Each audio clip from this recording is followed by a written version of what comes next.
Kuwait বাংলাদেশিদের বিষাক্ত মদ তৈরি ও বিতরণের অভিযোগে সম্প্রতি দ্য টাইমসে প্রকাশিত এক প্রতিবেদন প্রত্যাখ্যান করেছে কুয়েতের বাংলাদেশ দূতাবাস।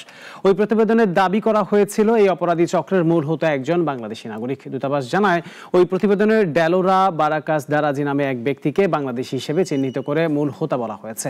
নামটি বাংলাদেশি হিসেবে অস্বাভাবিক হওয়ায় বিষয়টি যাচাই করা হয়।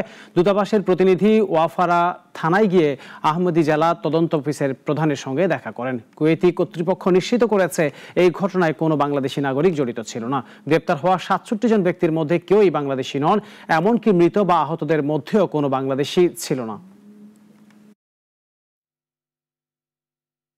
ঘরে তৈরি বিষাক্ত মদ খেয়ে তারা বিভিন্ন হসপিটালে অ্যাডমিট হয়েছেন। এর মধ্যে 23 জন বা তার চাইতে বেশি নিহত হয়েছেন।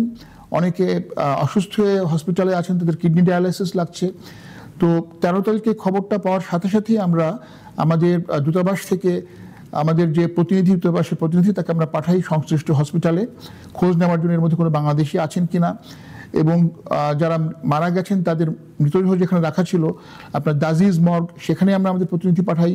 সংশ্লিষ্ট পুলিশ স্টেশনে আমাদের প্রতিনিধি পাঠাই এবং খোঁজ নিয়ে এর সাথে কোনো বাংলাদেশি জড়িত কিনা, এবং আমরা জানতে পারি যে এর সাথে কোনো বাংলাদেশি জড়িত নেই।